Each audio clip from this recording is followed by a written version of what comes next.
көбінесе бізде 4 мемлекет келген екен. 1, 2, 3 қош келдіңдер барлықтарың. Бүгін бізде ең алғашқы жаңа жас түркілерде болып жатқан жобамыз. Мені барлықтарың танитын шығарсыздар, есімім Мырзабек. Жаңа жас түркілер 1.0-дің түлегімін.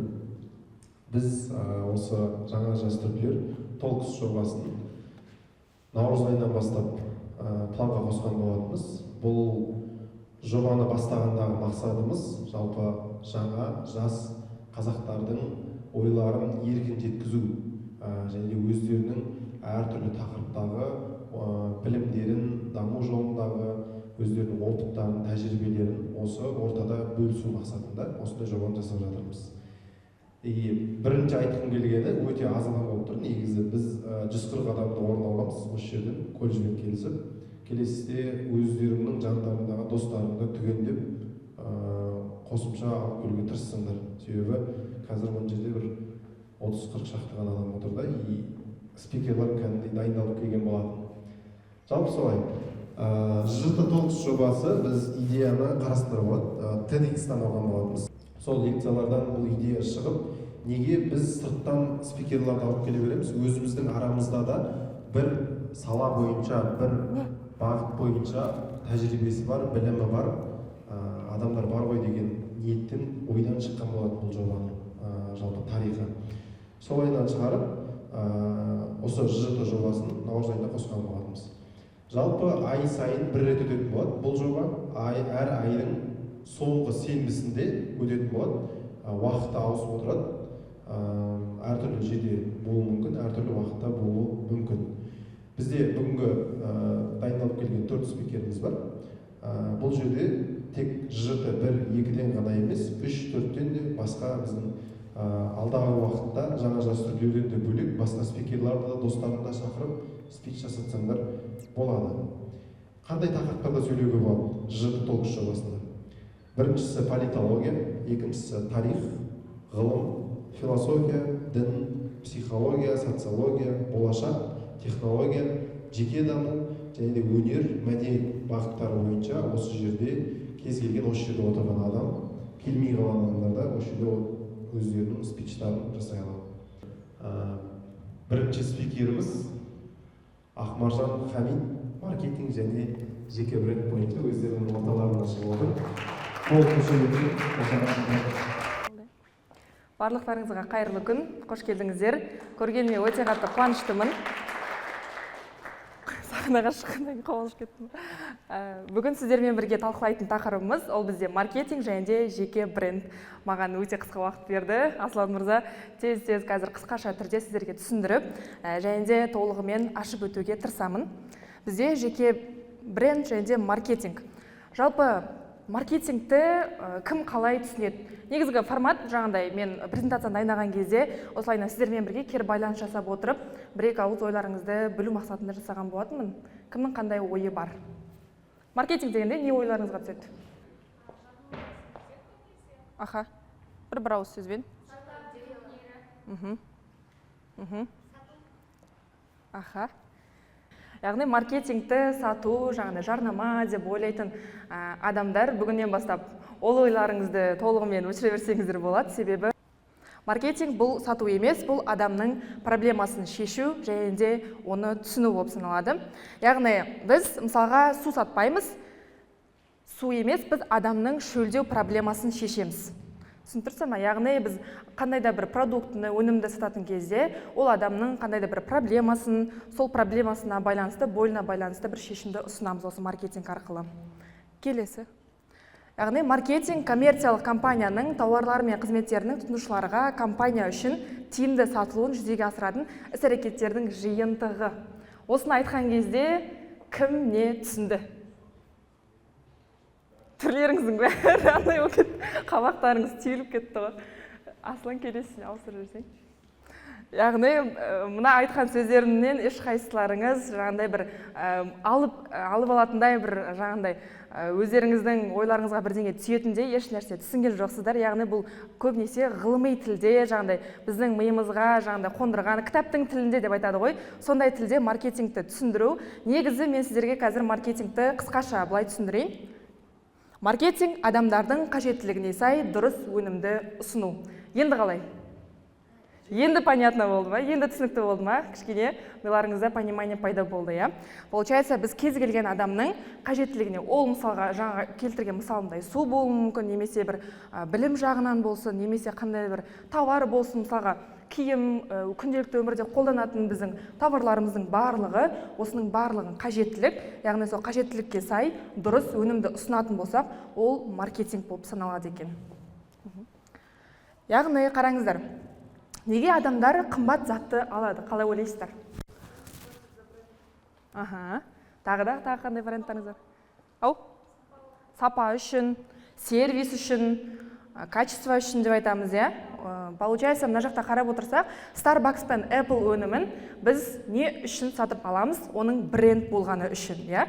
Бұл брендтер өздерінің товарларын, қызметтері арқылы, сервис арқылы өздерінің услугаларын жаңағыдай адамдарға сапалы түрде ұсынғаны үшін қымбатқа сата алады. Яғни маркетингтері өте жақсы дамыған дегенді білдіреді. Мысалға, күнделікті біз өзіміз мысалға Starbucks еститін болсақ, бір ноутбукпен, макпен отыратын адамдар, бір офисный работниктар сондай елестейді ғой бізге. Мысалға Starbucksқа баратын болсаң, өзіңді бір элитный жерге бара жатқан сияқты сезінесің. Одан кейін барып, ол жақтағы адамдар, киімнің барлығы бір классикалық стильде киініп алған адамдар деген сияқты. Получается, Starbucks өзінің маркетингін сол сапа арқылы және де өзіне келетін аудиториясы, яғни целевая аудиториясын сол арқылы дамытқан болып саналады. Келесі бізде Apple компаниясы, яғни біз барлығымыз Apple компаниясының бүкіл өнімін пайдаланамыз. Apple Watch, iPhone, мысалы телефонын, я? Одан кейін барып Mac-ты қолданамыз. Не үшін қолданасыздар? Қалай ойлайсыздар? Именно Apple-ды. Енді өздеріңіз қазір қолдарыңызда барлықтарыңызда iPhone бар ғой?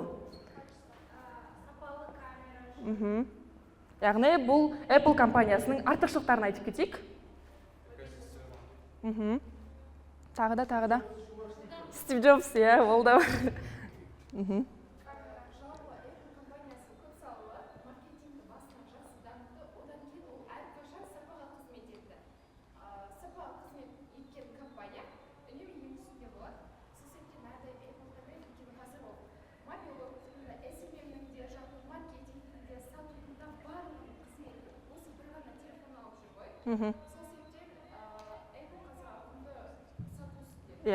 Яғни маркетингін ең қатты дамытқан бренд бізде Apple компаниясы. Қазір тіпті iPhone-ның өзімен де жаңағыдай кино түсіріп жатыр дегенді естіп жатырмыз, я?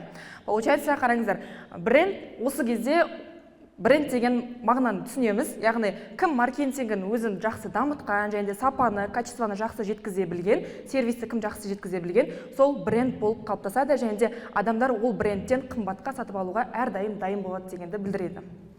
Келесі. Бренд бұл жай ғана логотип немесе атау емес, бренд бұл адамдардың өнім туралы ойы, сезімі және де сенім деңгейі болып саналады. Мына жақта көріп тұрған логотиптердің барлығын, мысалға, бір көргеннен ақ сіздер не екендігін, және де қандай компания екендігін, және де бұл компания қандай сіздерге сервис ұсынатындығын, қандай өнім ұсынатындығын сіздер бірден байқайсыздар. Мысалға, Rolex ол бізде статусты білдіреді, одан кейін барып Adidas, Nike деген сияқты бір адреналин, өздерінің бір спортқа қатысты бір фанаттары бар деген сияқты өздерінің бір жоғары статусты екенін білдіреді. Одан кейін Mercedes жаңағыдай комфортты білдіреді деген сияқты әрбір компанияның өзінің логотипіне байланысты адамдардың ойында қалыптасқан пікірі, жаңағыдай сезімдері бар дегенді білдіреді екен. Келесі. Енді осы бренд туралы айтқаннан кейін бізде жеке бренд деген пайда болады. Бренд, получается, қандай да бір компанияның жаңа адамдарға өнімді, товарды ұсынуы болса, ал жеке бренд адамдардың өздерін адамдарға ұсыну. Яғни біз өзіміз жеке бренд адамның бойындағы тұлға ретінде айналаңызға және де олардың санасына қалыптасқан образыңыз бен сеніміңіз. Яғни адамдар бұл жерде товарға немесе қандай да бір затқа сенбейді, ол жерде жеке брендте адамдар сізге сенеді. Получается, сіздің ол жақтағы образыңыз қандай болады, сіздің құндылықтарыңыз қандай болады, және де сіз не нәрсені насихаттайсыз, соған көп адамдар сізге қарайтын болады. Біздің көбіміздің миымызда таракандар бар. Мен камераның алдында сөйлей алмаймын, мен камерадан ұяламын, мен адамдарға қызық емеспін, барлығын үйреніп аламын, одан кейін бастаймын деген сияқты біздің ойымыз, миымызда таракандарымыз бар, я? Жеке бренд көбінесе жаңағындай естіп жатамыз ғой, қазір Инстаграм арқылы көбісі жаңағындай өздерінің услугаларын сатады, және де өздерінің қандай да бір эксперт ретінде сол бір Инстаграмға салып, пайдалы ақпараттармен аудиторияға бөліседі. Барлық адамның жеке брендті бастардың алдында осындай таракандар пайда болады, және де бұдан құтылудың жолы, ауыстырып жіберсең презентацияны.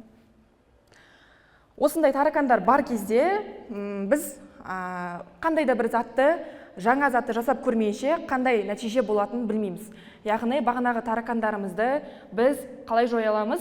Міндетті түрде жаңа бір іс-әрекеттерді жасап көруіміз керек, және де жаңа бір заттарды, жаңа бір навыктарымызды, өзіміздің бойымыздағы қабілеттерді қалыптастыруымыз керек екен. Бұл таракандардан осындай жолмен ғана құтыла аламыз. Қазіргі таңда, мысалға, 1000 подписчигіңіз болса, ол сіздің активіңіз болып саналады. Қазір подписчигіне қарап араласатын заман болып кетті ғой. Негізі көбінесе подписчиктары көп болса, мысалға, адамдарды эксперт ретінде көріп бастаймыз деген сияқты. Получается, бізде қараңыздар, 1000 подписчик болып тұрып, өздерінің услугаларын және де қандай да бір брендтармен коллаборация жасап, немесе қандай да бір брендтардан жаңағыдай бартерствоға заттар алатын жаңағыдай адамдар бар, жеке брендін дамытқан адамдар, және де 100 000 подписчигі болса да, ешқандай оны монетизацияға айналдырмай, ол арқылы табыс таппай жүрген адамдар да бар. Яғни, мысалға, ол жақта мысалға 1000 подписчигіңіз болса да, бірақ жеке брендіңізді дұрыс әрі сапалы қалыптастыра білсеңіз, жүргізе білсеңіз, онда сіздерден адамдар услугаларыңызды және де өздеріңіздің жаңағыдай эксперттіліктеріңізді көрсете алсаңыздар, сіздерден міндетті түрде сатып алуға дайын болып тұрады. Мысалға, 100 000 подписчигі бар блогерлар көбінесе жаңағыдай өмірлерін лайф стористар арқылы солайдан көрсетеді ғой. Ал жаңағыдай 1000 подписчикпен де сіздер негізі табыс таба аласыздар. Ол әбден мүмкін. Келесі, жеке брендіңіз мықты болса, сіз аудиторияңызға әсер ете аласыз, сіз лидер бола аласыз, және де сіздің контентіңіз адамдарға қызықты болады, және де контентіңіздің охваты жоғары болады. Сонымен қатар клиентті табу оңай болады, клиент сізді өзі іздеп келеді, рекламамен жұмыс жасай аласыз, және де басқа эксперттерге шығу мүмкіндігі бар. Келісесіздер ме? Мысалға, бір-екі мысал келтіріп кетіңіздер, өздеріңіз қандай жаңағыдай жеке бренд бойынша дамытып жүрген адамдарды қарайсыздар, және де оларды не үшін қарайсыздар? Бір-екі ауыз сөзбен айтып кетсеңіздер. Мысалға, сіздер стоматологияға барсаңыздар да, немесе қандай да бір адамдардан бір товар сатып алатын кезде, ол адам қандай екен, мысалға, қазір өзінің бір компаниясы немесе бизнесі бар, бірақ ол адамның кім основателі, кім жаңағы бизнесті ашқан деген сияқты зерттеп қарайсыздар ма? Сол жағына қызығасыздар ма? Соның личный бренд қандай екен деген сияқты. Мысалға, кез келген бір бизнестің основателі кім құрғандығы барлығымызға қызық шығар, иә? Негізі. Мысалға, киім магазиніне барғанда, оның основателі қалай киінеді, оның стиліне қарап, ол магазинде киімдердің стиліне қарай мен өзім. Мысалға, Зарина Нұржанова деген блогеріміз бар ғой, ол өзінің киім бренді бар, оның не үшін қарайды, себебі өзінің жеке бренді мықты да оның.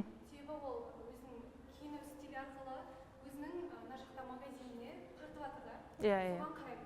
Жеке бренд арқылы магазиніне қолданады. Рахмет жауабыңызға. Келесі. Енді біз осы жеке брендті қалай дамытамыз? Яғни өз бағытымызды ең алдымен таңдаймыз.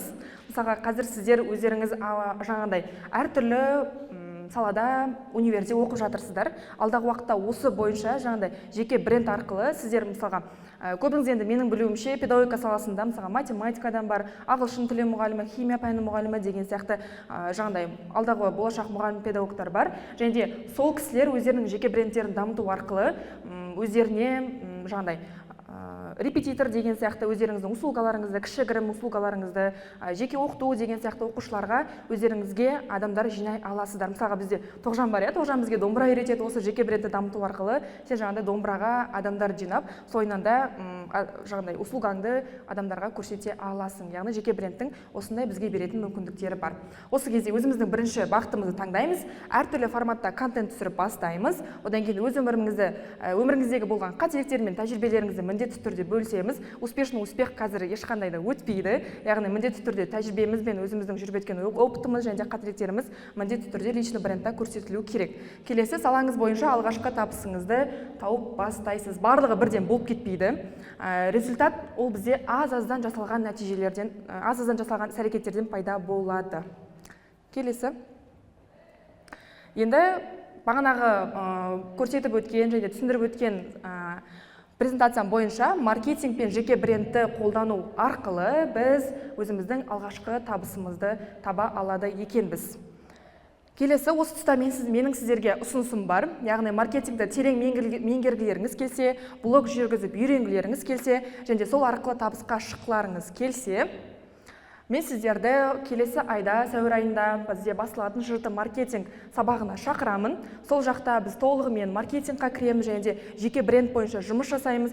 Және де ол сабақтар бізде сіздердің алғашқы табыстарыңызды тауып бастауға қарай бағытталатын болады. Барлықтарыңызды жырты маркетингта күтемін. Рахмет.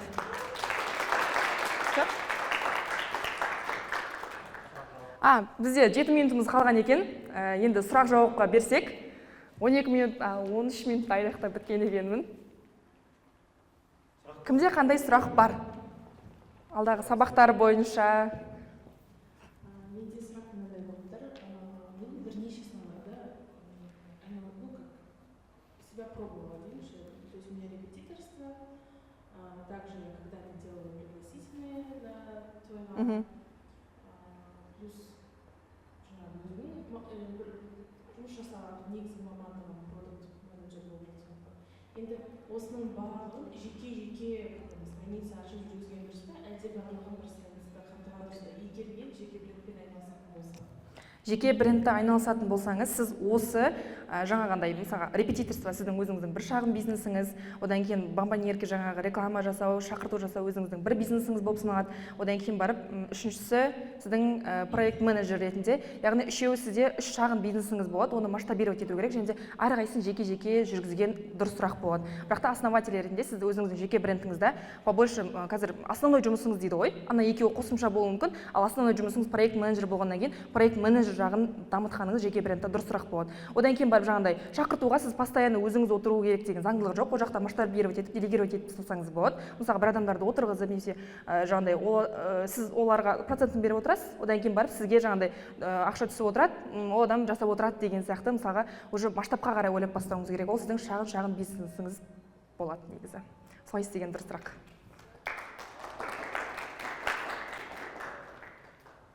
Тағы кімде қандай сұрақтар бар? Сұрақтарды қойып қойalım.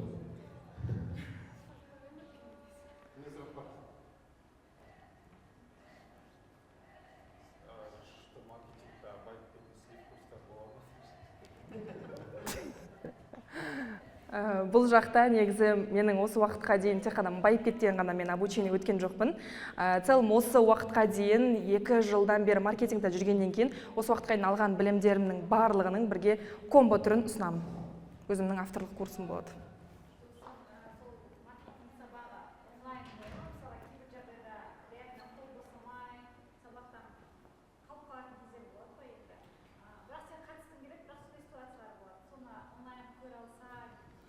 Негізі онлайнда әлі қарастырмадым.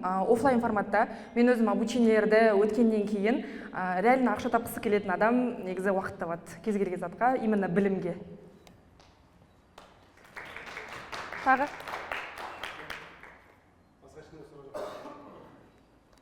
Рахмет. Менен консультация өткен қыздар бар. Бұйырса маркетинг сабақты күтіп жүр. Окей, рахмет. Рахмет. Бәріне сәлем. Бүгін мен сіздермен бір ел, бір кітап тақырыбында тиімді саяхатқа байланысты кеңестермен бөлісетін боламын. Егер алда саяхат жоспарлап жүрген жандар болса, сіздерге қызықты болады деген үміттемін. Сұрақтарыңыз болса қоя беріңіздер, бірақ басында осындай спич форматында болады. Келесі бетке өте берейік. Менің есімім Айдана. Бірегей деген есіммен өзімді жиі позиционировать етемін кез келген әлеуметтік желіде. Және бірегей деген ат бұл менің бұрыннан келе жатқан никнеймім. Тарихы қызық емес деп ойлаймын. осы никнейммен жалғасып келе жатыр және алда осы никнейммен бренд қалыптастырғым келеді, бірақ жеке бренд емес, ол ары қарай айтып беремін сіздерге. Келесі бетке өтейік. Жалпы саяхатқа қатысты бізде бұған дейін жаңа жас түркілерде саяхат деген тақырып өте жиі қолданылатын, өте жиі айтылатын, және осы уақытқа дейінгі нәтижелерге, статистикаға келетін болсақ, өмірінің соңы таяған шамамен 78% адам өзінің көбірек саяхаттамағанына өкінеді екен. Сіздерден сұрайын деп едім, сіздер жиі саяхаттайсыздар ма, әлі саяхаттамаған жандар бар ма? Әлі саяхаттамағандар, бәріңіз саяхаттадыңыздар ма? Алғашқы саяхаттарыңызды жоспарлауға сіздерге жақсы көмекші құрал болады деген ойдамын. Келесі бетке өте берейік. Жалпы мен бірінші не айтқым келіп тұр, бұл саяхаттың менің призмамен қарағандағы үлкен артықшылықтары, екіншісі бұл саяхатқа байланысты лайфхактар, алғашқы елге қандай елді таңдау қажет, визаны қажет етпейтін елдер, және одан бөлек саяхатты қалай тиімді жоспарлауға болады. Сосын ары қарай жаңа жас түркілермен болған саяхатымды айта кетемін, өйткені жаңа жас түркілермен осы уақытқа дейін мен 5-6 елге бірге барыппын осы ұйымның арқасында. Және біріншісі бұл саяхат ойлауды өзгертеді. Қалай өзгертеді? Сіздер саяхатта өте көптеген адамдармен танысасыздар. Мен сіздерге бара сала бірден олардың мәдениетімен танысуға кеңес беремін. Және адамдармен қысылмай сөйлесе беріңіздер, себебі олар да біз секілді адам. Сіздер ол жақтағы стандартты көргеннен кейін осы Қазақстанға келгендегі стандарттарыңыз бірден өседі, бірден көресіздер, бірден дамисыздар. Және сіздерде міндетті түрде сұрақ болады. Оларда бұл қалай болып жатыр? Неге бізде олай емес деген секілді. Сәйкесінше келе сала осы сұрақтардың өздеріңізге қою арқылы, біздің ұйыммен де ақылдасу арқылы сіздер жақсы өзгерістерге алып келе аласыздар деген үміттемін. Келесі бұл саяхат амбицияны көтереді. Сен бірінші өзіңді басқалармен салыстырып бастайсың. Мәселен, қарапайым Қазақстандағы 20 жасар адаммен 20 жасар шетелдің баласымен өзіңді салыстырасың да ойлайсың, неге ода мүмкіндік көбірек менен қарағанда, мен қаттырақ тырысып жатырмын ғой деп. Бірақ жауабын тек қана өзің бере аласың. Қарапайым бұл кептеліс, сол жақтағы соны салыстырасың, адам саны. Мәселен, Қытайдағы бір елде Қазақстандағы бүкіл елде тұратын адамдардың санымен бірдей адамдар саны тұрады. Сен ойлайсың, неге оларда білімге осындай мүмкіндіктер беріледі, неге оларда осындай грант көбірек деп. Сәйкесінше келгеннен кейін осы нәрселерді енді өзің өзгертпегенде басқа ешкім өзгерте алмайды. Бұл біздің өтіп жатқан тарих сабақтарымыз, одан кейін өтетін саясаттану сабақтарында өте жиі қолданылатын, көтерілетін тақырыптардың бірі болады. Мен сіздер жақсы жауап таба аласыздар деген үміттемін осыдан. Келесі бұл саяхатта сен өзіңмен жақсы танысасың. Мен жалпы ойлаймын, кез келген адамның өмірінің соңындағы басты мақсаты бұл өзін тану.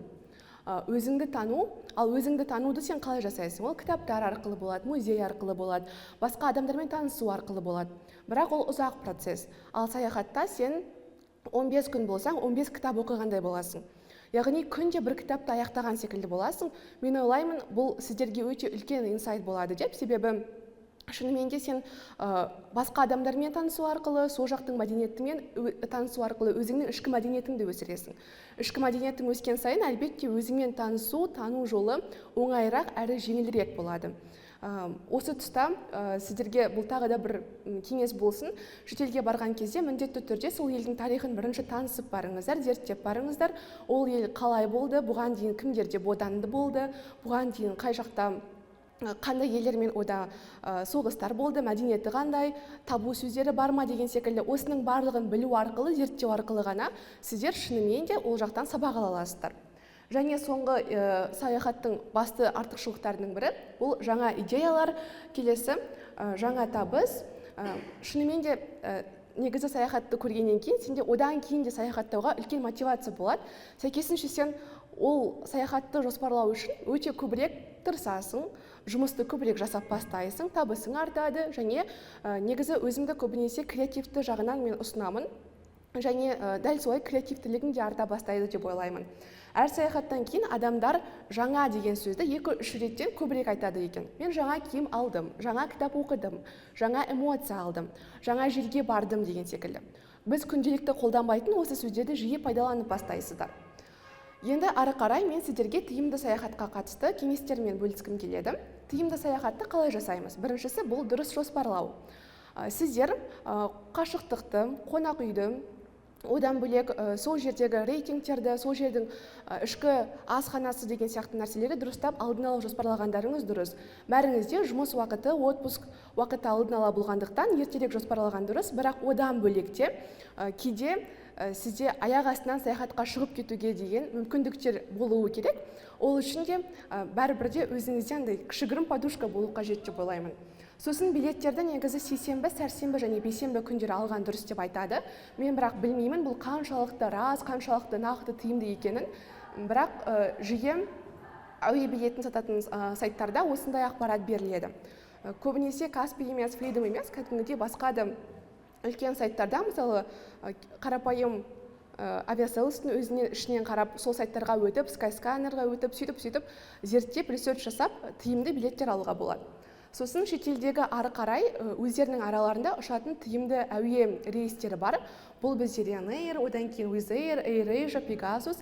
AirAsia көбінесе Азия елдеріне, Pegasus көбінесе Түркиядан басқа тиімді елдерге саяхаттауға, және Ryanair мен Wizz Air бұл Wizz Air таяу шығысқа, ал Ryanair ол Еуропадағы елдерге өте жақсы ішкі рейстеріне, яғни тиімді осы рейстермен саяхаттауға болады.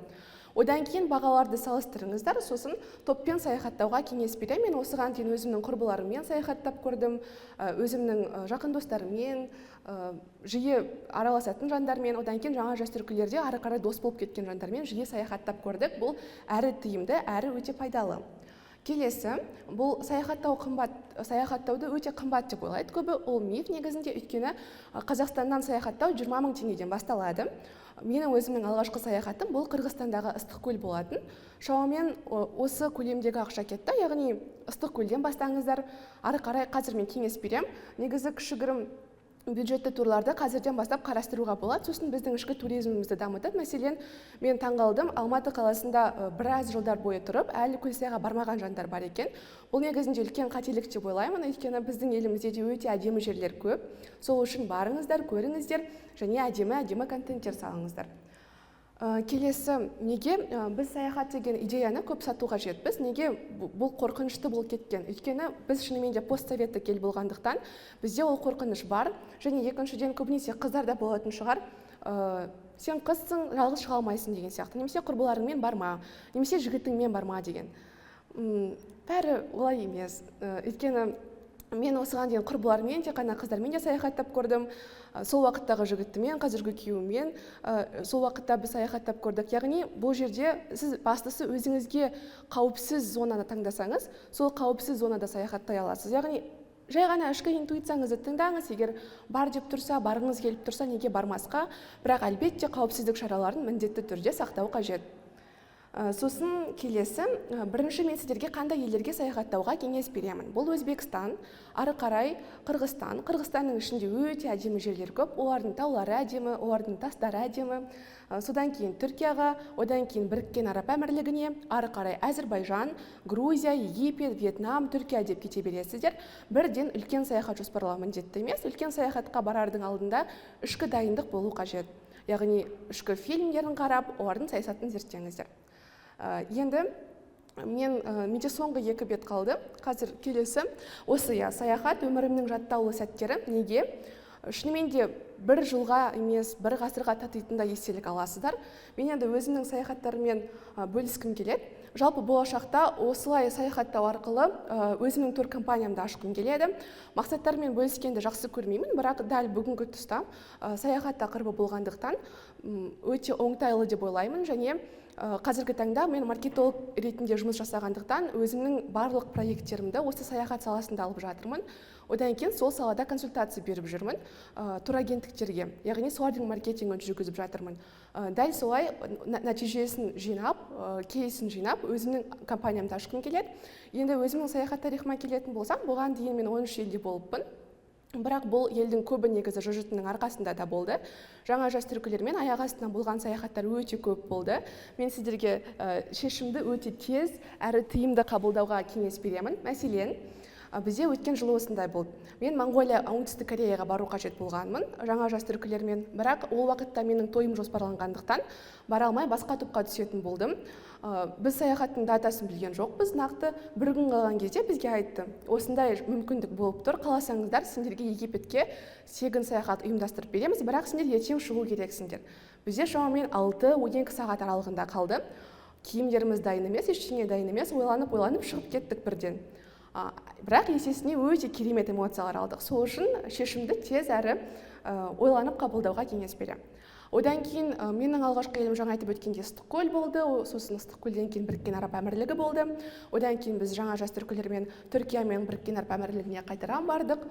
Содан кейін мен анашыммен қайтаран барып қайттым сол жаққа, сол елдерге. Сосын құрбыларымызбен саяхаттадық. Одан кейін қайтаран жаңа жас түркілермен, оның алдында тағы бір Еуротрип болды.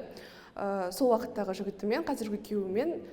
Сол жалпы осы менің саяхаттарым. Келесі менде бір блог бар Еуропадағы. Егер қарағыларыңыз келсе, осы QR-ды сканерлеп қарауға болады. Еуротриптан өте қызық болған. Сол жерде менің ұсынысым, алғашқы Еуропадағы моменттер сондай бар ютубтағы каналымда көруге болады. Келесіге өте берейік. Рахмет. Әрқайсыңызға әр 3 ай сайын жаңа ел, жаңа тыныс тілеймін. Сұрақтарыңыз болса, қоя беріңіздер.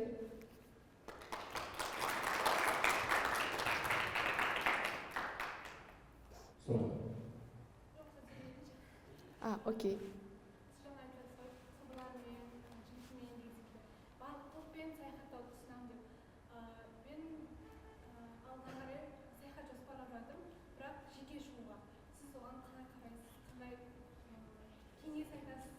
Өте күшті қараймын. Негізінде өзің жалғыз саяхаттағанның бір үлкен артықшылығы, сенде күшті рефлексия болады. Әсіресе жалғыз саяхаттағанға, білмеймін, менің жүрегіме Стамбул жақын. Сөйтіп қарап, өзіңіз жалғыз болып, блокнотыңызды алып алып, кітабыңызды оқып, шайыңызды ішіп, өзіңізбен әңгімелесіп, сұхбаттасқан өте керемет. Бірақ жаңа айтып өткендей, қауіпсіздік шараларын міндетті түрде сақтау қажет. Яғни қонақ үй алсаңыз, қонақ үйдің рейтингімен, басқа жердегі ақпараттармен салыстырыңыз. Билет жағынан ешқандай қиыншылық болмайтын сияқты. Және өзіңіз барсаңыз, бір жақсысы сіз комфорт зонадан шығасыз. Яғни көп шешім қабылдайсыз. Ол жерде сізге керек емес, бәрібір басқа адамдармен сіз контактіге түсесіз. Сол үшін өте жақсы деп ойлаймын.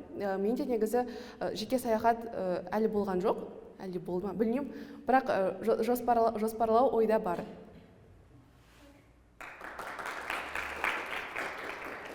Солай. Басқа кімде қандай сұрақтар бар?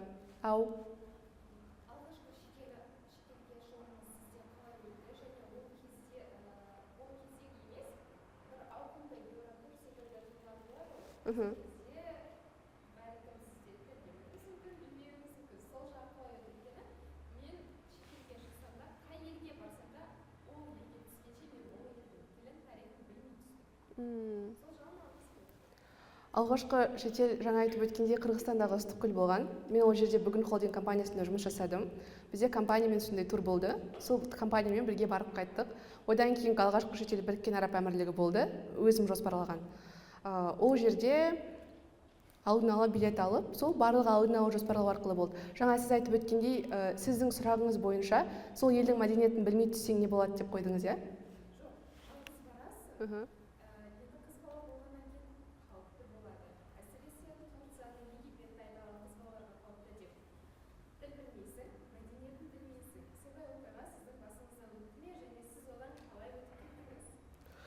Мен басымда қауіпті жағдай мен басымда болмаған сияқты. Мен түсіндім сіздің сұрағыңызды. Сіздің сұрағыңызды мен түсіндім. Негізі осылай ғой, Қазақстанда да қауіпсіз емес қой. Бізде де кез келген жерде жүріп, бір бәлеге ұрынуға болады. Сол үшін мен ойлаймын, бастысы ниетіңізде сияқты. Өйткені Еуропаға барардың алдында көп айтты маған да, телефондарыңды сақтап жүріңдер, заттарыңды ұрлатып аласыңдар, анау-мынау деген секілді. Бастысы жақсы настрой құрып алыңыз, жақсы ниеттеніңіз, ниетіңіз дұрыс болса, бәрі жақсы болады. Егер сондай жағдай болып қалса, значит болу керек болды. Бір-екі рет болды, менде заттарым жоғалып кеткен. Бірақ сол нәрсе саяхатты толықтай құртуға бір татымайтын сияқты. Бірден жақсы настройға келіп алу керек.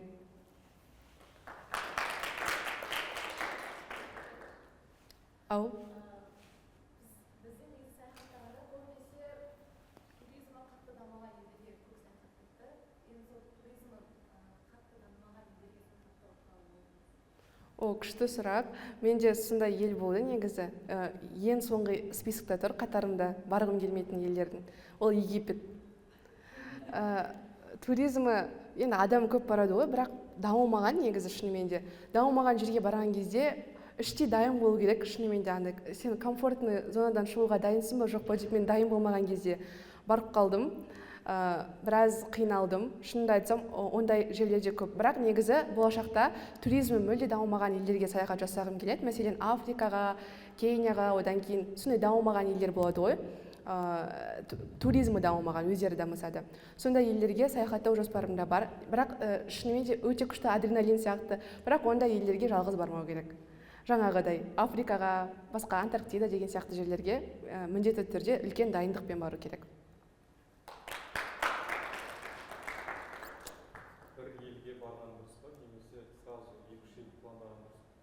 Мен негізі өзім бір барғанда бір немесе максимум 2 елге барғанды жақсы көремін.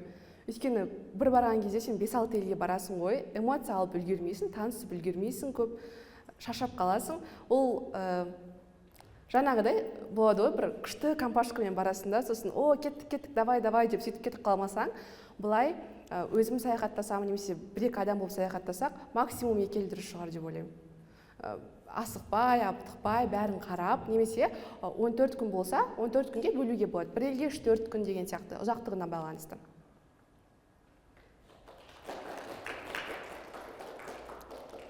Что-там болды ма? Болды онда, Мырзабек.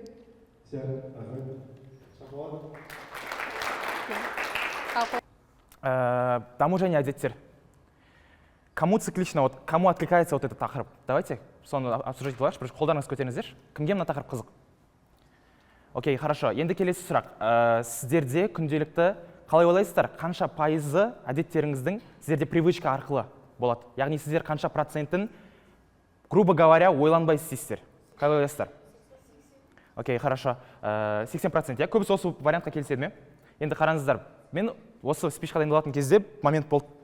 Негізінде барлығы ойлайды, именно әдеттердің циклично адамның ойлануы осы екі моментке ғана бөлінеді деп. Привычный действие или непривычный действие деп. Привычный действиенің ішін қарастыратын кезде адамдардың, оказывается, күніне шешім қабылдау циклі 3-ке бөлінеді екен. Әдеттермен ойлану, сапалы ойлану және саналы ойлану. Осы циклдарға бөлінген кезде адамдардың ойы және миы әртүрлі уақытта қозғалып бастайды. Енді қараңыздар, сандарға тоқталатын болсақ, әдеттер бұл сіздердің күн сайын шамамен 45-50% әдетпен шешім қабылдайсыздар яғни. Қалған 20-30% ол сіздерде саналы ойлану болады. Ал қалған 5-10 немесе 20% ол сіздерде сапалы ойлану болады. Түсіндіре алдым ба? Сапалы это қалай? Условно сіздер саналы таңертең келген кезде ұйқыдан тұрасыздар, киінесіздер. Киінген кезде сіздер максимум ойлануларыңыз мүмкін, мынау қоңырмен вроде жасыл әдемі келеді деп айтуларыңыз мүмкін. Но сапалы ойлану включается тогда, когда вы открываете телефон, погоданы қарайсыздар, кешке мынандай погода болатынын қарайсыздар. Соның барлығын ойланған кезде сіздерде сапалы цикличный мышление басталады. Енді қараңыздар, біз привычканы қазір ғана екіге бөліп қарастырдық. Привычные действия дедік. Давайте ПД дей салам. Және непривычные действия дедік. Түсінікті ма екеуі? Привычные действия то, что вы каждый день повторяете. Непривычные действия тогда, когда вы включаете мозг. Енді давайте, достар, бүйтіп көрейікші. Маған қазір отклик керек. Сіздер маған мына екі нәрсеге характеристика беру керек қазір. Привычные действия деген не сіздер үшін? Бұл комфорт қой, келісесіздер ма? Какие чувства приносит? Это комфортно же вам? Автомат түрде жасалады. Я, то есть қазір оны характеристика келтірген кезде түсіндіріп берем. Автомат түрде жасалады. Тағы қандай характеристикалар бере аласыздар? Ойлану жоқ, я? Хорошо. Қандай? Тегін? Жеңіл? Я, жеңіл өтеді. То есть ми қозғалмағандықтан сіздерде ол жеңіл өтеді. Эмоция бар ма жоқ, достар, жаңа? Эмоция жоқ, я?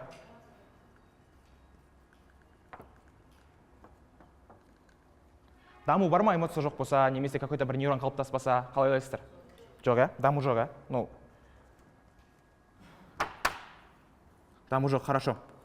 Мне кажется, жеткілікті, я, түсінікті, я, привычные действия деген не екен. Окейте, енді не привычные действия дегенге тоқталайықшы, характеристика беріп көрейік. Бірінші мынаған антонимдер беріп көрейік, давайте. Это же вам дискомфортно по факту. Когда вы что-то непривычное делаете, вам же дискомфортно. Таңертең тұрдыңыздар, айнаның алдына келдіңіздер, тістеріңізді оң қолмен тазалайтын едіңіздер, алдыңыздары сол қолмен тазаладыңыздар. Каково это вам? Непривычно же? Дискомфорт.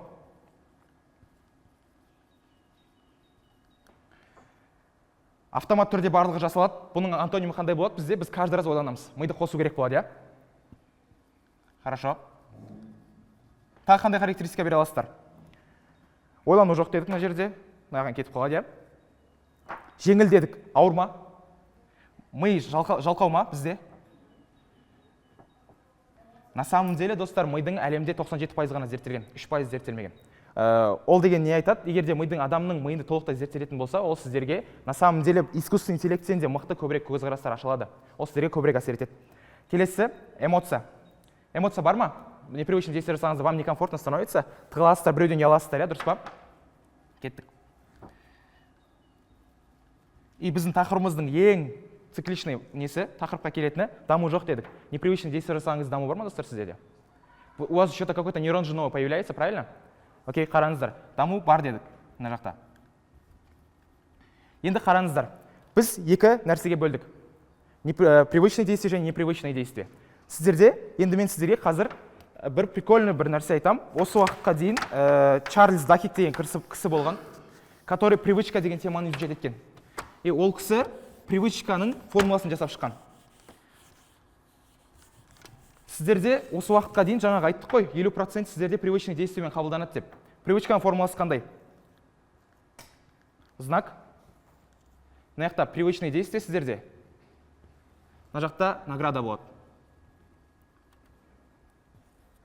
Мына формулаға тоқталатын болсақ, достар, как вы думаете, что вы каждый день делаете того, чтобы осы формула қайталанып жатқандай? Таңертең тұруларыңыз, жуынуларыңыз, точнее, таңертең тұруларыңыз знак болады. Привычный действияларыңыз жуыны болады, награда вы просто чистые, правильно? Тура солай сіздердің күнделікті шешімдеріңіз осы формуламен жүріп жатыр. Жаңағы біз именно непривычное действие деген қазір келетін болсақ, сіздер қараңыздар. Когда вы хотите развиваться, вам нужно это менять. Непривычное действиеға. Түсіндіре алдым ба? То есть тура жаңағы шу бойынша айтқандағыдай. Тұрдыңыздар, естеріңіз жидыңыздар, қолдарыңызды алыңыздар, басқа жағынан тазалаңыздар. Немесе киімді алдыңыздар, бүгін какой-то новый стиль попробуйте. Или какой-то что-то каждый раз, когда вы принимаете решение, попробуйте останавливать привычные действия и после этого только продолжить с непривычным действием, добавлять. Условно, бізде, мен қазір Бек мырзамен жұмыс істеп жатырмын, көбісі біледі, ол кісіде осы тақырып тоже қайталанады, спичінде айтады. Ол кісі всегда рекомендует людям каждый день новое одно непривычное действие делать.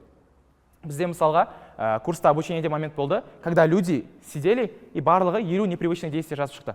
Парашюттан секіру, парапланнан сырған, парапланды көрді, тағы қандай деген сияқты моменттер болды. Бізде Ақмаржан курсты қазір полностью өтіп жатыр, оның фидбэгінде өзінің группада бізде жазып отырады да, непривычные действия адам насколько миына көптеген шектеулерді сындыратынын сіздер көре аласыздар, когда вы это сделаете. Енді қараңыздар, достар. Мынау түсінікті ма? Осы контент именно. Қараңыздар, енді бір прикольный нәрсе бар. Осы уақытқа детская травма деген нәрсемен жолыққансыздар ма? Давайте мен сіздерге общий сұрақ болсыншы. Что для вас детская травма? То есть, енді көбісі, наверное, ашық айтқысы келмейді, бірақ та бір өздеріңіздің бір ұялмай ашып айтатын детская травмалар бар ма? Иттен қорқам, может. Мысықтан қорқам. Биіктен қорқам. Қараңғыдан қорқам? Окей, хорошо. Қараңыздар, на самом деле қазір енді көбісіне қабылдауға қиын болуы мүмкін. Адамдарда детская травма деген нәрсе жоқ. Когда-то они, условно, қараңғыдан қорқам деді, мысалға талдайтын болсақ, сізде бір кішкентай кезіңізде, может, был случай, когда вы қараңғыға бардыңыз, қараңғыға барғаннан кейін сізді сол жақта қорқытты, и сізде қорқыныш сезім награда қалып қойды, достар. То есть цикл көрдіңіздер ме, қалай жүреді? Знак келді, қараңғыға бару деген. Привычное действие болды, қараңғыға барды. Наградасы қандай? Қорқыты. Түсіндіре алдым ба? Енді неге жоқ деген нәрсеге тоқталайықшы? Егер де сіздер бардыңыздар, бірақ та мына жерде привычный действие жасайсыздар ғой, и мына жерде қорқытыңыздар ғой, осы екеуінің арасында болып тұрған нәрсе, на самом деле сіздің детская травмаңыз. Но вы, когда меняете привычное действие на непривычное действие же, сіздің болыңыз кетуі мүмкін ғой. Условно. Мен мысалға қазір өзім примерді көрсететін болсам, мен кішкентай кезімде иттен қорқыныш болды. Мен қауып алған, короче, ашық айтқан кезде. Ит қауып алды, мен Алматыда итті көрсем қорқуым мүмкін, бірақ та ағам бар өзім жанымда, неден қорқасың, сен тепсең өлтіріп тастайсың ғой деген айтқанын көреді. Содан кейін нормально қорықпаймын. Андай ой келеді, сен итті көресің, итті көргендегі сенің бірінші ойыңа келетін нәрсе не? Ол сенің кішкентай кезіңдегі подсознаниеге салып қалған, сенің қалып қалған эмоцияңды, миың 97% ғана зерттелген дедік қой, миың жалқауланып, ойланып, бір шешім қабылдағысы келмей, подсознаниеден сізге эмоцияны лақтыра салады, сол эмоцияны сіз көрсете саласыз. На самом деле, сіздерде осы жерде істеу керек нәрсе, подсознанияны тоқтатып, яғни Азамат Скактың көп айтатын нәрсесі ғой, подсознание сознание деп екіге бөлінеді, түпсана, сана деп. Сол кезде сіздер түпсананы өшіріп тастап, санаға көшулеріңіз керексіздер. Сол кезде сіздер детская травманы побороть етуге негізі любой адамда мүмкіндік бар. Түсіндіре алдым ба? Давайте біреуіңіздің случайларыңызды талдап көрейікші, қызық болсын. Может, какой-то интересный какой-то у вас кейс есть. Ақшаға байланысты. Мне кажется, боль сияқты көп адамда. Мен мысықтан да қорқатым. Ау.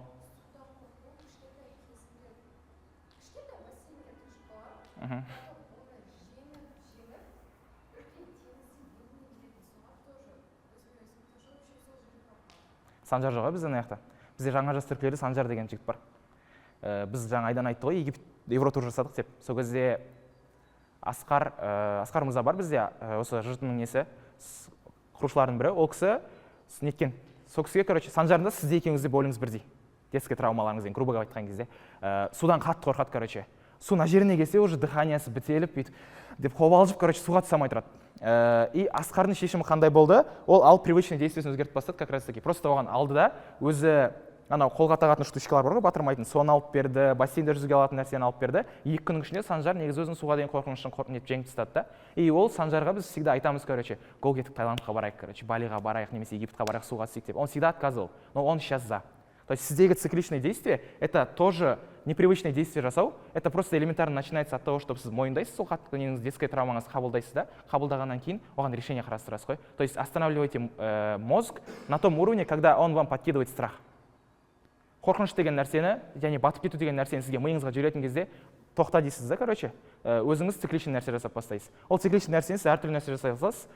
Элементарно батып кетпейтін тереңдіктен бастайсыз ғой. 1 метрден батпайсыз ғой, бойыңыз ұзын деген сияқты ғой. Кімде қандай случай бар? Талдаймыз ба? Менде негізі сұрақ жауаптың уақыты кетті уже.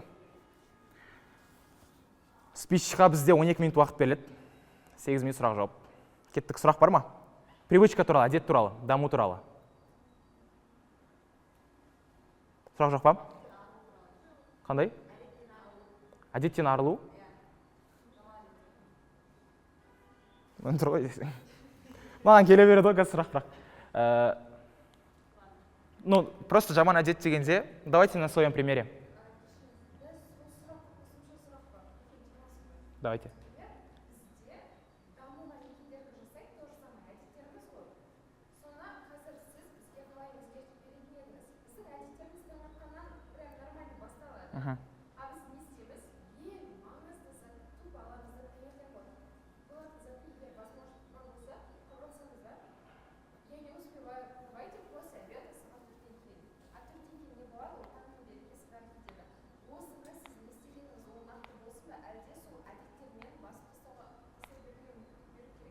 Таңның берекесі деген нәрсе жоқ. Адам өзіне байланысты. Иә, түсіндім.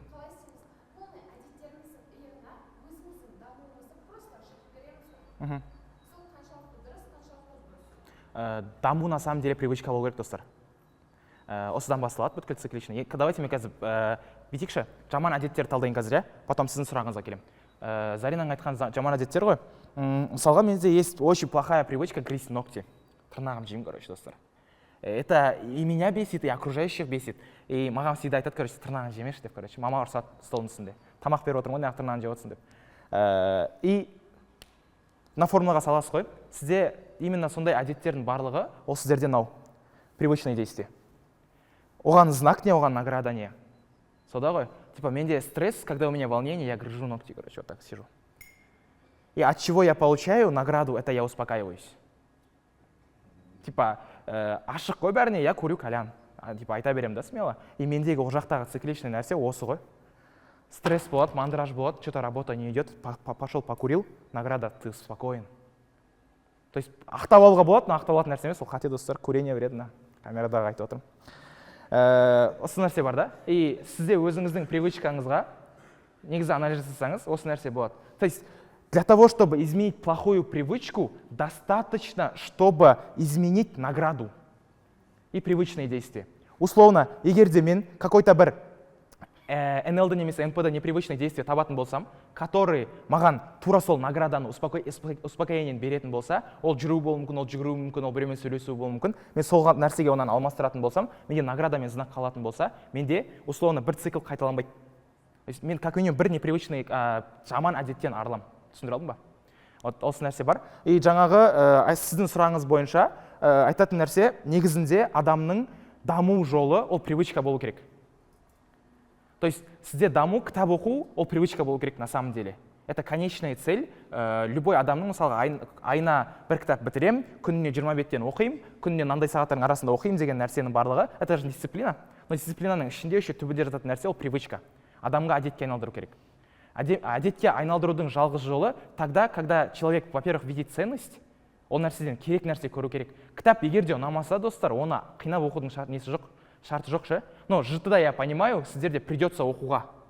Но вы понимаете то, что ол кітап сіздерге пайдалы болатынына осыған дейінгі 3 поток оқып, зерттеп, анализ жасағаны сіздерге гарант. Сіздер одан пайда көрмеулеріңіз мүмкін, но поверьте мне, через год вы осознаете это. Сондай нәрсе да. И сізде бірінші нәрсе сол құндылық көру керек. Ну, сізден жыртыда жоқ болғаннан былай бүйтіп қоршап сізді айтып отырмын, короче. И екінші нәрсе, сізде просто достойный какой-то бір награда болу керек қой. То есть, вероятнее всего, если сіз просто его переносите, значит, вам ол маңызды емес. Нормально же? То есть, маңызды болса, негізі на самом деле осырмайды. Бағана Ахмаржан да айтты ғой, білім алғысы келетін адам негізі на самом деле вариант табады оған. Хоть это сколько будет стоить, хоть это во сколько будет и когда будет. Сондай нәрсе бар да? Комфорт туралы сөз көп қой. Но если вам сейчас нынешняя жизнь нравится и не хотите развиваться, оставайтесь в комфорте. Ну, минимум, да? Я...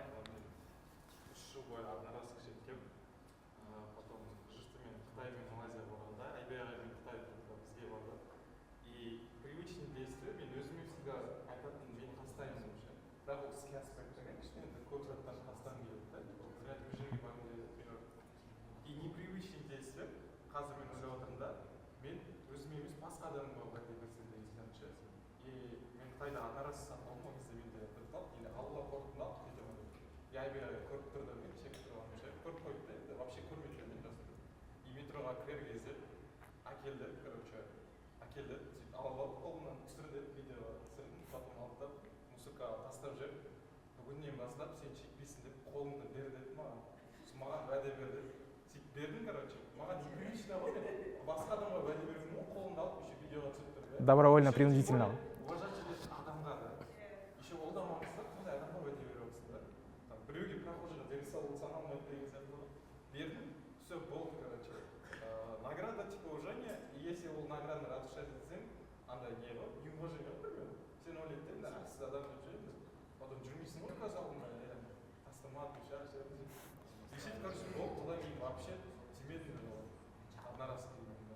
Прикольный кейс, иә? Қызық. Көмектесші маған да, Айбек ағаға уәде беремін ғой деймін. Ағай деп ше. Какие есть вопросы, достар? Есть время. 2 минуты. Ау, қазір так. Ең басында детская травма жоқ деген бастамыз бар. Мен қазір өзім психологияны зерттеп жатырмын да. И негізі детская травма айтады да, адамның өткеніндегі жабылмай қалған эмоциялары деп. Мысалы, детская травма біреуге реніш қылып қою, мысалы ата-анама детская травма бар, реніш қылып қою себебі ата-анасы сол кезде беретін эмоцияны бере алмағандықтан да. Ал привычканың прям сол жабылмай қалған эмоцияға әсер етеді. Сіздің өзіңіздің ойыңыз қалай сонда? Ол негізі жабылмай қалған эмоция деп айтылады да, детская травма. Во-первых, бұл теманы детская травма дегенді бар деу психологтарға выгодно ғой, достар? Это же модно говорить. Менде детская травма деу, правильно? Всем сложно осознавать того, что у него детская травма. Правильно? Типа, менде детская травма бар деп ашық айту негізі қиын ғой.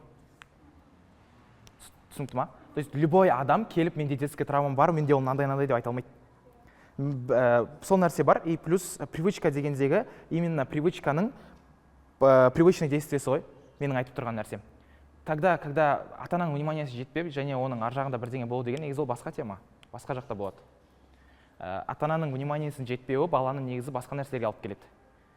Оның астма болуы, оның басқа да ауруларға шалдығуы, ата-ананың негізі на самом деле внимание жетіспеуі негізінде баланы сол жағына қарай алып келеді. Ата-ананың внимание жетіспеуі деген неге жоқ, детская травмада жоқ, короче. Детская травмада ата-ананың внимание жетіспегені емес, просто ата-ананың балаға наплевательский қарауы мүмкін болуы мүмкін. Но внимание жетіспеген деген нәрсе жоқ, короче. Екеуі екі бөлек нәрсе да. И мендегі айтып тұрған нәрсе, привычный действие, ол сізде когда бірдеңені көресіз, бірдеңені қайталайсыз, и бір нәрсені аласыз. Бірдеңені именно қайталаған моментте сіздерде мынау қайталана береді да. И от этого сіздер каждый раз иттен қорқа бересіз, каждый раз мысықтан қорқа бересіздер, короче. И каждый раз биіктіктен қорқа бересіздер. Сол нәрсе мен айтқым келіп тұрған нәрсесі. И детская травманың цикл сода, түбіндегі нәрсесі. Сіздер когда-то бір кезде биіктікке төбеге шықтыңыздар, біреу сізді итерді, сіз шошып қорқып кеттіңіз, ана жақ төмен, короче, қатты биік, мен өлем деп ойладыңыз. Келесіде бір 10 жылдан кейін тағы да 12 этажға шықтыңыз, астыға қарадыңыз, ема мен қазір жылжысам өлем дедіңіз. Хотя на самом деле вы могли остановить эту мысль, просто посмотреть, оглянуться и такой назад отойти, и было бы все окей. То есть сіздің 10 жыл бұрынғыңыз және 10 жылдан кейінгіңіз ғой. Түсінікті ма? Нормально. Детская травма бар деп те өмір сүре беріңіздер, достар. Так лучше жить. Так приятнее жить, серьезно. А, Алтынай?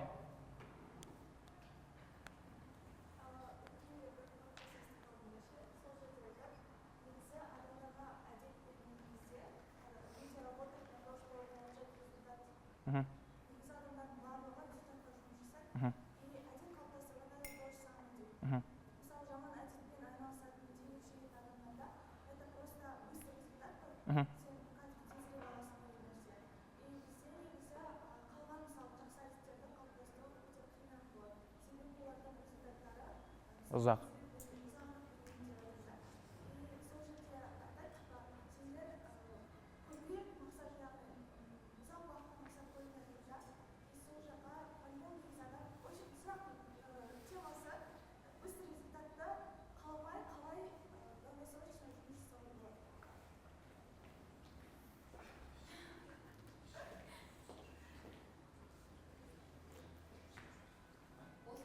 Почувствовать надо, наверное, просто.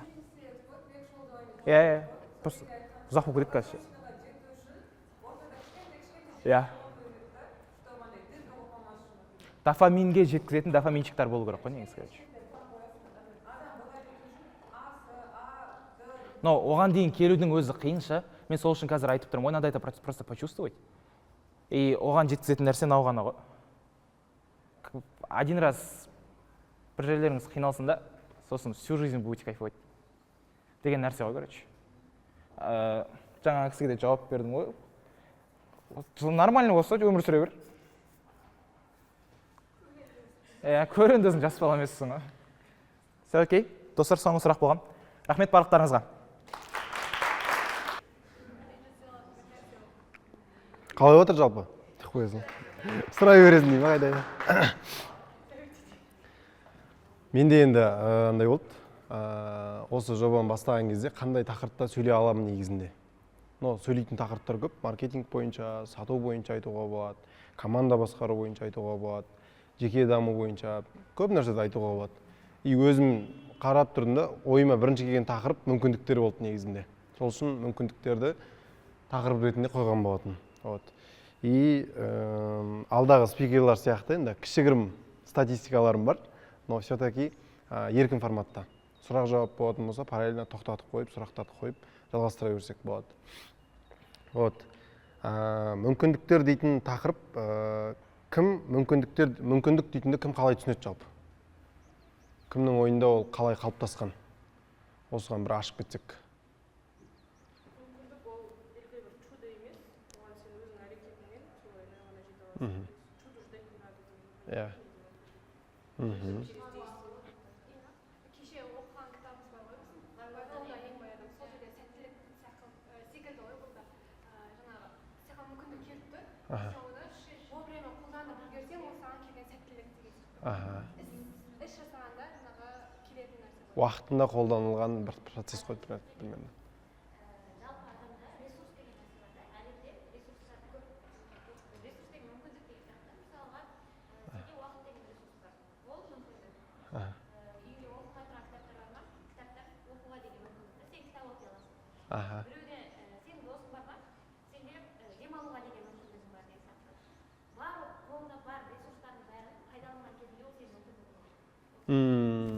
Окей, күшті жауап. Жауаптар күшті, негізінде рахмет. Окей, мүмкіндік дегеніміз не дегенге жауап беріп кеттік. Келесі. Енді статистика, мынаны психология Today дейтін сайттан алдым. Ол жерде Элдан бастатын бір университет бар. Сол университетте ғалым бар екен. Сол ғалымның зерттегені. Шешімдер жайлы негізінде. Шешім мен мүмкіндіктің айырмашылығын түсіндіріп кетемін. Адам күніне неше шешім қабылдайды? Жаңа Асланның тоже несін тыңдап отырдым ғой. Шешім қабылдау туралы тақырыптар, әңгімелер болды. Жалпы адам күніне 35 мың шешім қабылдайды екен. И былай қарап тұрсаң, нереально да, типа, база жоқ. Мен де өзім басына сенген жоқ мына статистика. Ары қарай зерттеп қарап көрдім. Секундына 2 шешім, сағатына 2000 шешім, өмірде 70 жас примерно өмір сүретін болса адам, средний, статичный адам, ол примерно 900 миллионнан аса шешім қабылдайды екен. И қандай шешімдер дейтін сұрақ болуы мүмкін ғой. Давайте санап көрейік. Келесі. Мысалға, жаңа ғана осы жерде спичқа 30-40 адам келді деп айттым да. И хотя негізінде ЖЖТ-да, ЖЖТ-төртте одан да көп адам бар деген секілді. Ол адамдар просто шешім қабылдады да, бару, бармау деген секілді. Азында будильник ұрды, сары жазуы бар, өшіріп қою немесе қайталау дейтін. И өшіріп қою дейтінді баса салды деген секілді ғой. И тот же самый азанда тісті жуу. Тісті жуасың, жумайсың деген секілді шешімдер. И бұл өмірдің сознательный уровендегі шешімдер былайша айтқан кезде. Таңертең тұру, таңертең жүгіру, таңертең не кием, жұмысқа не кием, қай жолмен барам, қалай барам, автобуспен барам ба, машинамен барам ба деген секілді көптеген шешімдер бар. Соның барлығын санаған кезде негізінде осы 35 мың шешім шығады екен. Одан бөлек жұмыста қабылдайтын шешімдер бар. Олардың енді саны аз, өмірлік шешімдерге қарағанда. Но көбінесе біздің осы күнделікті әдетке айналып кеткен шешім қабылдау үлгілеріміз осы санаған кезде 35 мыңға жетеді екен. Жалпы солай санап шыққан кезде 35 мың деген цифра шықты. Келесі.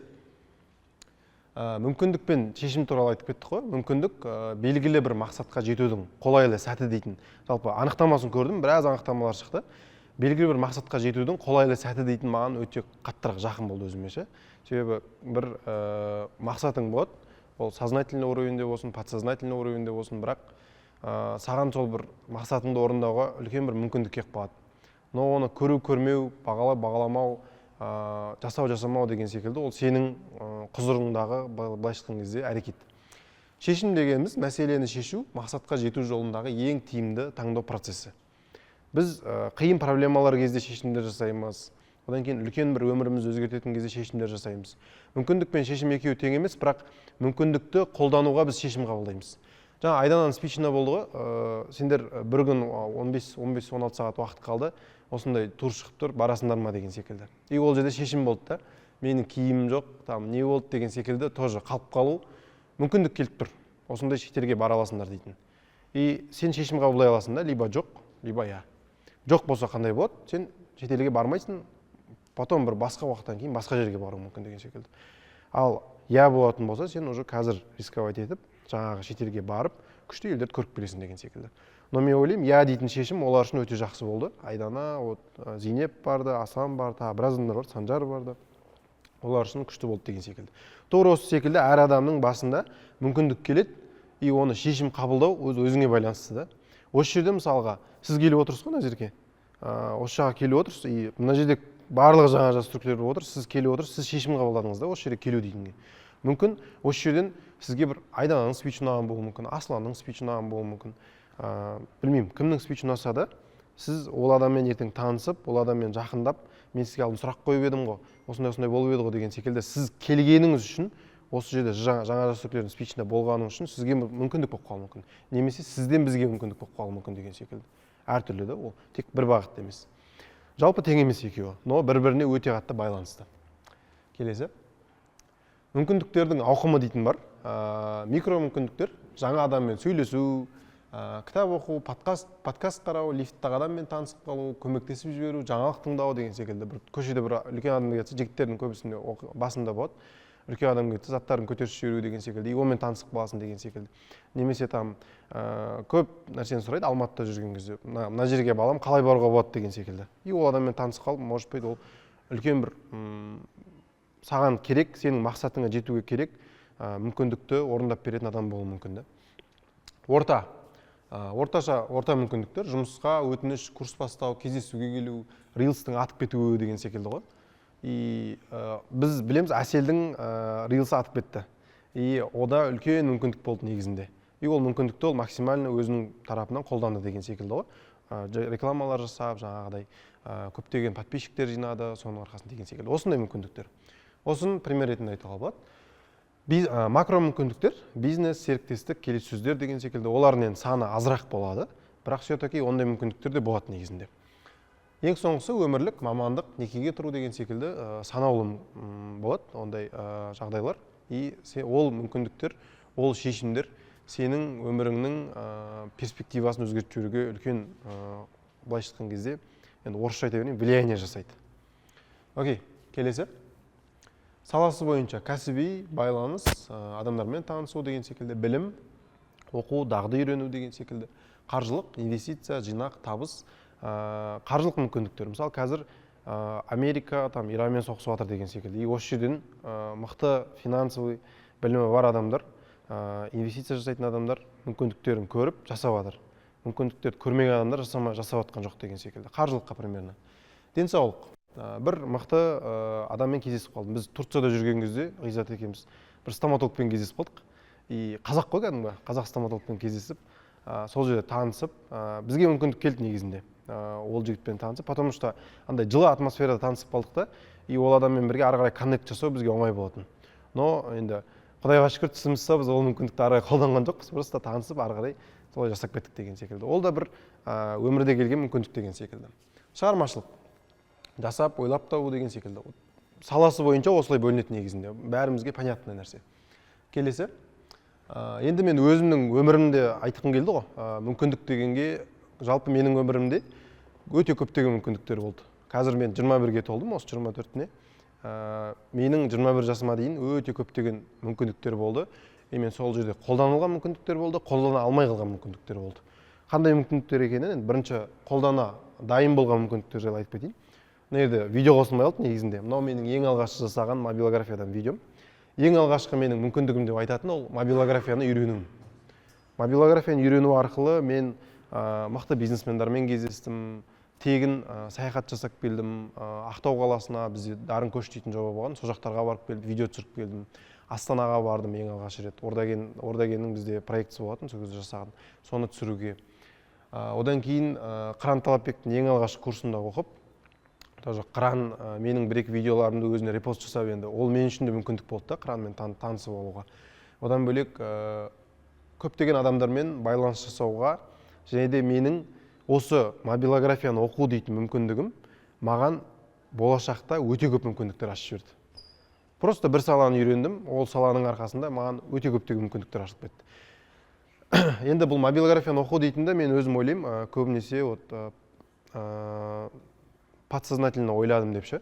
Осы мобилография ертең тренд болып кететін сияқты, может быть, қазір үйрене берсем деген секілді. Частично менде андай бір қызығушылық болды деген секілді.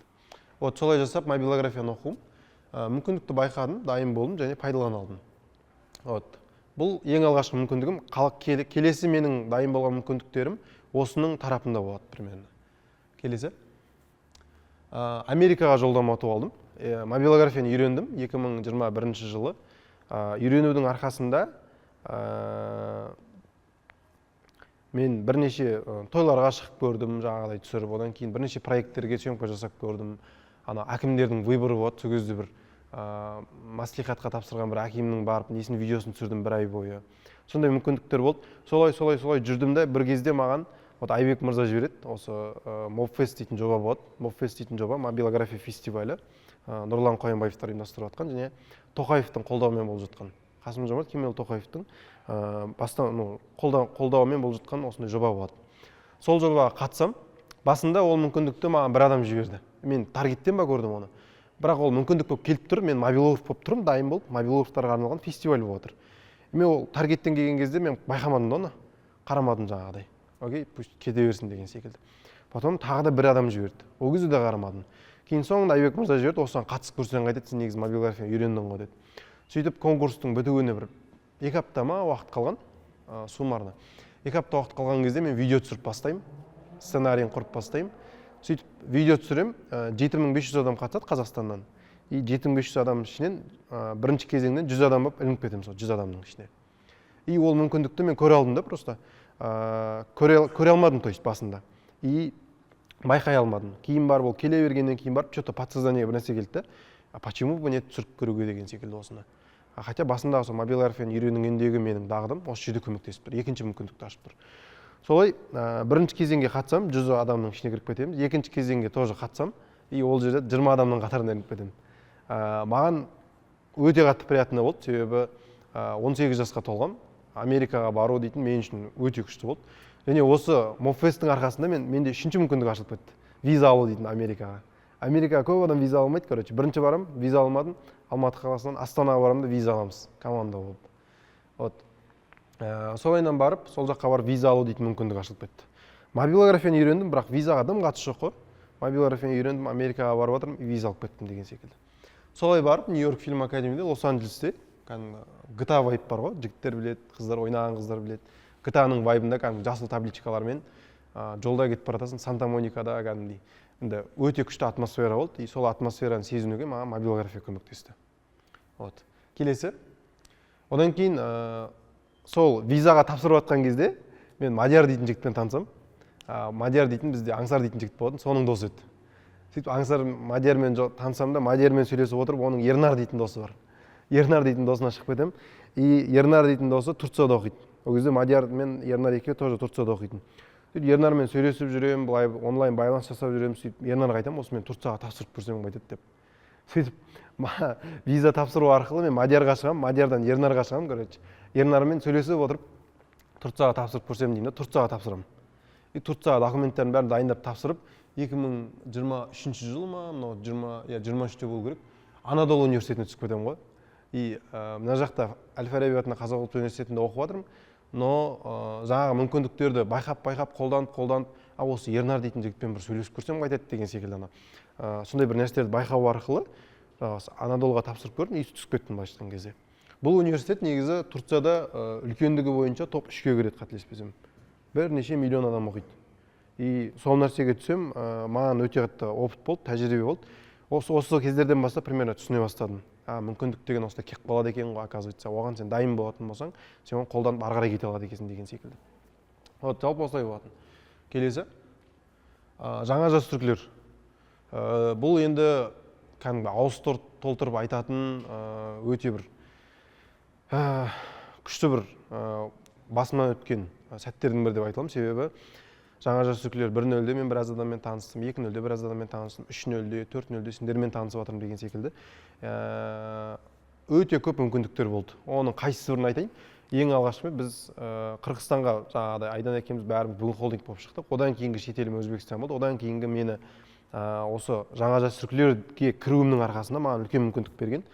Реально айту керек, Дубай мен Турцияға барып келдім. Хотя Израильдің де біз визасын алғанбыз, осы ЖЖТ Израильға барамыз деп. Бірақ Израильде соғыс болып кетті, но біз Дубай мен Турцияға ауыстық. Дубай мен Турцияға осы ЖЖТ-ның арқасында барып келдім. Одан кейін барып Әзербайжан, Грузияға барып келдім тоже.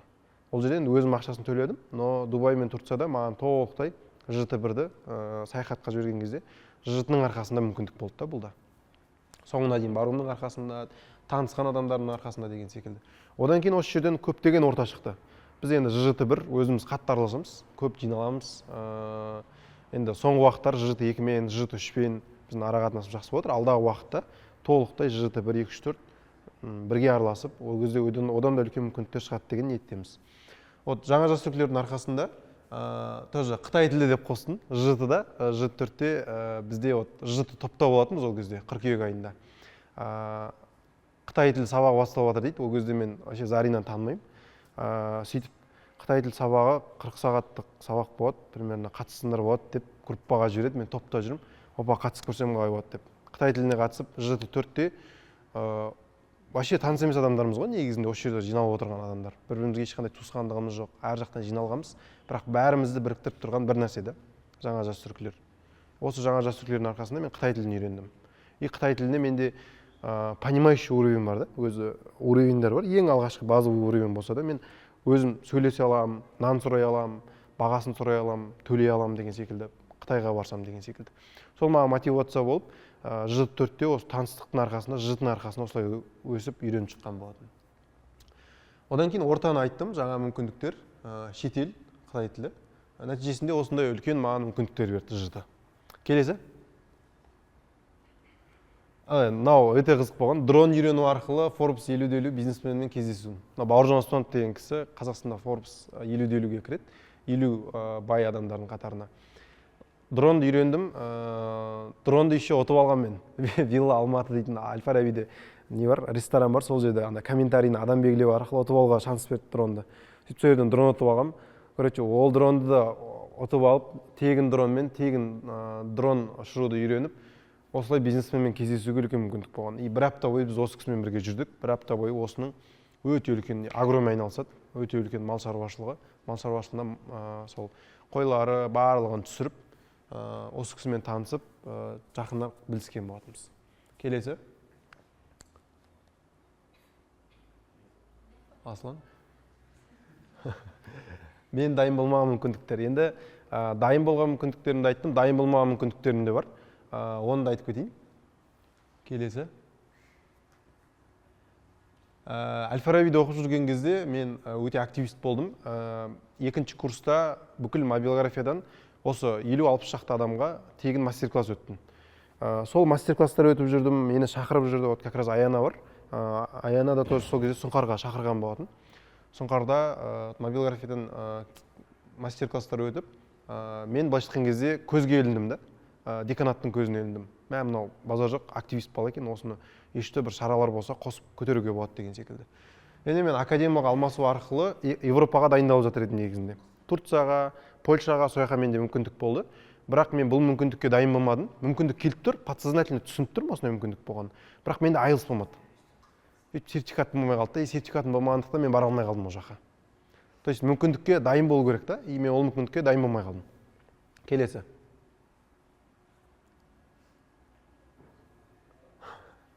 ОБТ-ға ерте бастан дайындық. Мен ОБТ-ға февраль айында дайындалып бастағам. Ерте бастан дайындалған кезде мен негізі 100-ден жоғары балл жинайтын едім. Ол кезде мен басқа университет таңдайтын едім негізінде, басқа мамандық таңдайтын едім деген секілді.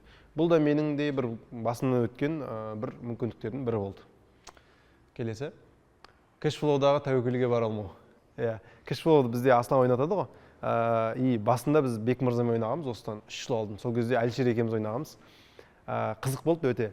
Кэшфлоуда ойнап жатырмыз, Айбек мырзалар отыр, Әлшер екеуміз отыр. Дым білмейміз, короче, кэшфлоуда қалды. Денежный поток деген нәрселерді вообще білмейсің ғой. 3 жыл алдын ойнап отырмыз да. Вообще ана үлкен группқа шықпағанбыз ғой. Кішігірі ана Крысиный бекті айналып жүрміз, короче. Солай жүрдік. И сол жердегі тәуекел ете алмауым маған инсайт болды да. Бек мырза да айтты да, сен негізі тәуекелге барған жоқсың деп ше. Акциялар алған жоқпын, ешнәрсе алған жоқпын. Просто зарплатаны алып жүре беремін ғой, короче. Күрік келеді, зарплатаны аламын, күрік келеді, зарплатаны аламын, сөйтіп жүре беретін. И осы мүмкіндікті мен түсіндім да. Осыдан бір апта алдын ойнадық Асланмен. И Әлшер келді, Әлшер бір 25 жасында ма шығып кетті үлкен группқа. Мен бір соңына қарай тақап шықтым, бірақ мен маған андай кайф болды да, короче, шыққаным ше, үлкен группқа шыққан, потому что ана возможностьтарын бәрін түсініп, тәуекел етіп, акцияларды алып, оны сатып деген секілді сондай қызық болды. Бұл енді жаңа кіші мүмкіндіктер ғой ойынның барысында, чтобы қызықты болу үшін, түсінікті болу үшін айтып жатырмын. Келесі. Неге жіберіп аламыз? Қорқыныш болады, кейінге қалдыру болады. Ой, потом көре салайық деген секілді. Мысалы бүгін жұрт толкыс болып отыр, басқа ұйықтап келмей қалғандар, келесіне бара саламыз бір айдан кейін деген секілді ғой примерно. Хотя ол бүгін танысу арқылы, мысалы осы мүмкіндіктерді көріп қалу мүмкін еді деген секілді ғой. Вот. Байқамау, назар аударылмайды, и сен оны вовремя, в моменте байқамай қаласың. Өзіңді бағаламау. Мен қолымнан келмейді деген секілді. Вот мен Моффестке қатысатын кезде басында негізі бір ой болған, мен қолымнан келмей қалатын шығар деген секілді. Вот. Келесі. Осы жерде Сенеканың сөзі ұнайды, біз енді тарихты өткеннен кейін, мүмкіндік жоқ деп айтпа, дайын емеспін деп айт деген. Келесі. Екі түрлі көзқарас: оптимист проблемадан мүмкіндік көреді, пессимист мүмкіндіктен проблема көреді. Бақыт дегеніміз мүмкіндік пен дайындықтың кездесуі. Опра Уинфри айтқан. Бізде Айбек мырзаның тоже сөзін айт. Мүмкіндік пен дайындық қиылысқан кезде сенде экспоненциальный жетістік болады. Менде мүмкіндік келді, Моффест дейтін, мен дайын болдым, мобилографиядан видео түсірдім. Менде жетістік болды, Америкаға бардым 18 жасында. И мен үшін ол өте үлкен жетістік та. Сондай жетістік болды. Келесі. Өкініштің психологиясы жаңағы 78% адам өмірінің соңында шетелге саяхаттамаған үшін өкінеді деді ғой. Менің енді статистикамда адамдардың өмірінің соңында ең алдымен жіберіп алған мүмкіндіктеріне өкінеді екен. Өмірдегі ең үлкен өкініш уақытында берілген мүмкіндікті қолдана білмеу. Осы Бронни Уэр деген кісі өткізген 200 шақты адаммен. То есть доктор болған ғой, қайтыс болып жатқан адамдардан сұраған кезде, енді өмірден ауырып жатқан адамға енді уақыты жақындаған адамнан сұраған кезде, не нәрсеге өкінесің деген кезде, көбінесе мүмкіндіктер жіберіп алғаннан өкінемін деп айтқан екен. Келесі. Жалпы осы, назарларыңа рахмет.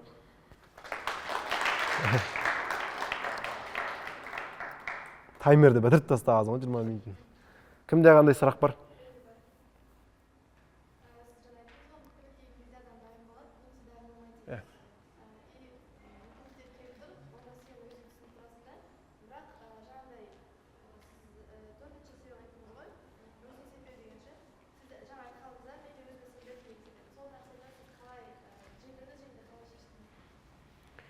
Ең алдымен андай ғой, сол өз-өзіңе сенбеу дейтіннің жанында баламасы бар, кейінге қалдыру дейтін ше. Потом көремін ғой, сәл өсейін деген секілді, жаспыз ғой әлі деген секілді. И сол жерде сәл есептелген тәуекел болу керек та. Мен тәуекел жасап тұрмын да, мысалы, Моффестке қатысып тұрмын, мен не ұтылып тұрмын. Тым ұтылып тұрған жоқпын да, негізі қарасам ше. Видео түсірем, салып жіберем. Өтсе өтеді, өтпесе ничего, Моффестке қатысып көрдім деген секілді ой болды. Тот же самый, енді рисктің бір есептелген түрі болады. Соны жасап көру керек деп ойлаймын, риск жасап көру керек ше. Бір мақал бар еді, тәуекел түбі жел қайық, өтесінде шығасын деген ба, сондай бір не ғой примерно. Вот. Жауап бере алдым ба?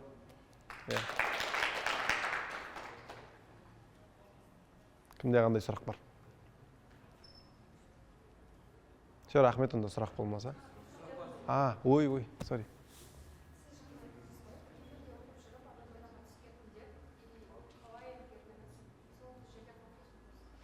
Менің уақытымды алды, жаңа Ерна дейтін жігітпен сөйлесіп, жолығып, давай қалай документтер жинау керек, қалай тапсыру керек дейтін нәрсенің бәрін ақылдастық. Бұл жерде просто мен ол кісінің уақытын алдым да, оның опытын алдым да, то есть, и солай уақытын үнемдедім. Аяқтамай. Түстім, оқып жатырмын. Мен қазір де оқып жатырмын 4-ші курс. Диплом жазуым керек десең да. Вот, 2-ші курс оқып жатқан кезім қателеспесем. Қазуда. Қазуда оқып жатқан кезде параллельно тапсырып көрейінші деймін ғой, қалай болады екен деп. Тапсырып көрем, түсіп кетем. Менде шанс болды да, негізі Фарабиді тастап Анадолуға кетіп қалуға негізінде. Бірақ барған жоқпын. Себебі жаңа мүмкіндіктердің арттағы стороналарын көрдім да. Ол жаққа дайын болмадым деген секілді, жұмысым болды деген секілді, содан қалып қойдым баштаған кезде. НИФАға түскен кезім, негізі 3 универге түскем деп айтам. Біріншісі Қазу, екіншісі Анадолу, үшіншісі НИФА. НИФАға түскен кезде біз 2 апталық обучениеге барғанбыз. Вот Айымжан отыр, Айымжанның Иманғали деген ағасы бар, сол ағасымен бірге барған болатынбыз. И қызық тоже факт, Айымжан Иманғали арқылы келді походу. Иманғалиді мен түлектер кешіне шақырғам. Түлектер кешіне келдедім, Иманғали өзінің қарындасын айтты, и соның арқасында Айымжан қазір Ж4-тің қатысушысы отыр баштаған кезде. Жауап бере алдым ба? Рахмет. Сол. Мүмкіндікті байқап үйреніңіздер максимально, чтобы өмірдің соңында өкінбейтіндей. Өздеріңізге ыңғайлы, сәті түсіп тұрған мүмкіндіктердің барлығын максимально выжимать етіп, анау шайдың максимально выжимкасын аласың ғой, сол секілді мүмкіндіктің максимально выжимкасын алуға тырысайық. Жалпы бүгінгі тақырып осы. Рахмет келгендеріңе.